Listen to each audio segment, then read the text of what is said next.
One of the hormones that increases in pregnancy is estrogen. Estrogen helps to make the uterus a suitable environment for the fetus to grow and develop.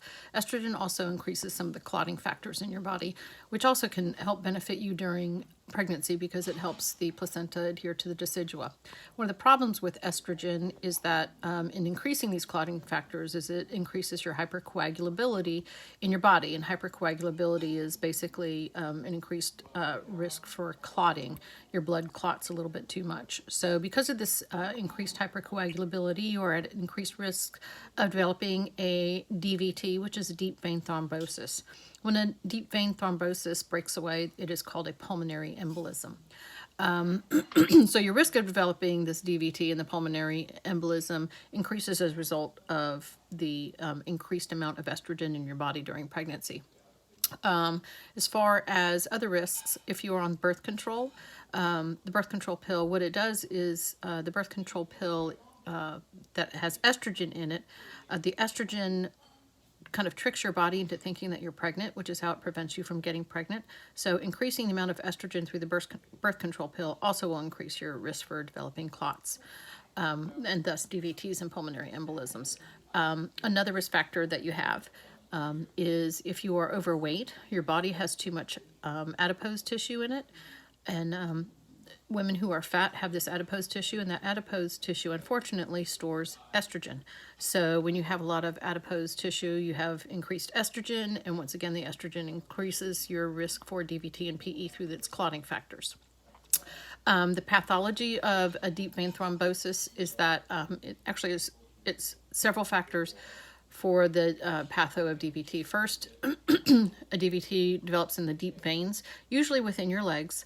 And the reason for that is that these veins in your body, especially in your legs, they have valves in them. And these valves help to keep your blood flowing in the correct direction when you are standing or moving around. So when you are, when there's problems with the valves, like if you are immobilized and you are not moving your blood like you should, there's not enough blood flow, then it's called stasis. You have a lot of stasis with your blood, and these valves then become a problem because the blood tends to pool around these valves, and when blood pools, it tends to clot. Hence, in these deep veins where there are those valves, you can have a deep vein thrombosis. Another way that the DVTs form is if your body has your body naturally has some coagulants and anticoagulants, and if the coagulants increase in your body, such as with hypercoagulability and the increase of the clotting factors such as thrombin and things like that, then you will have an increased chance for risk of DVT and pulmonary embolism. Another way is that when your body goes through the clotting cascade, such as if you sustain an injury, such as a rip or a tear within your veins, and a lot of times that can result from things like broken bones and other things like that, then your body goes through the clotting cascade, which helps to repair that tear, because in the clotting cascade it develops a plug known as a thrombus, which is a clot that will stop the bleeding, which is very important for your body to do when it's injured. Unfortunately, this thrombus can sometimes become too large, and it can also break away and become a pulmonary embolism.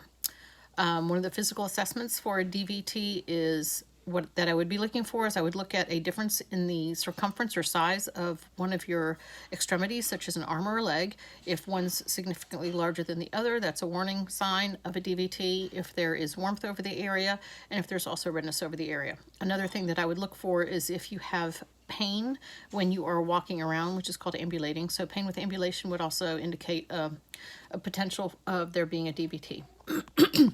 Some of the nursing interventions for DVT would be to help prevent the DVT. You would do things like after surgery or trauma, you would want to start ambulating, which is walking, as soon as possible to get the blood flow moving, which would be decreasing your immobilization. Another thing would be using compression devices like stockings, or they also have SCEs, these pneumatic devices that will do the compression in your legs.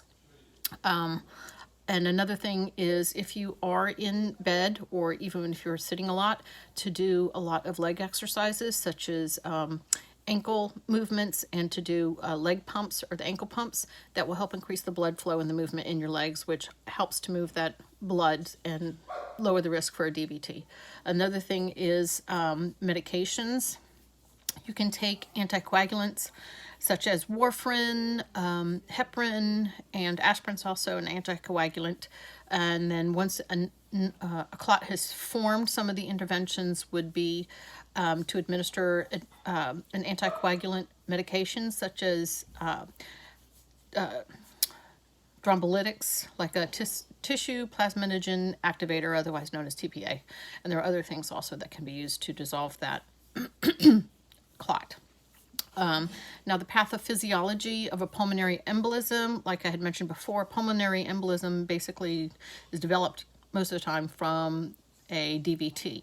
A thrombus, when it is stationary, is a clot, but once it starts to move, it becomes, or it's called an embolus, and it will travel throughout the circulatory system. And once it hits your pulmonary artery, it can become wedged in there, and it can occlude blood flow, and a lot of times it will also it could cause you to stop, make breathing difficult. It gets wedged in the pulmonary artery and it causes the blockage, and then it decreases that circulation. And the pulmonary embolisms, when they occur, are considered a medical emergency and can lead to death. Physical assessments for pulmonary embolism is you would have a rapid heart rate called tachycardia. I'd be looking for a sudden shortness of breath, a sharp pain, chest pains, feeling anxious, sweating, and let's see, pale skin would also be another thing that I would look for in assessing for pulmonary embolism. I think I mentioned anxiety too. That's a big one. One of the interventions for PE is basically the same interventions as the DVT as far as prevention. You want to prevent the DVT, so it would be things like compression stockings, ambulating, trying not to be immobilized, and use the compression stockings, and then also to use the anticoagulant therapy.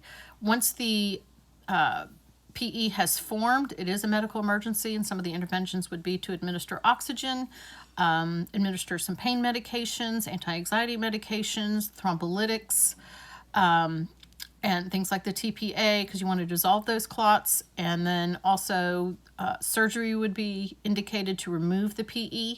And if there was a DVT that could not be resolved, or if it looks like you're prone to developing DVTs, they would do an IVF filter, which is the inferior vena cava filter.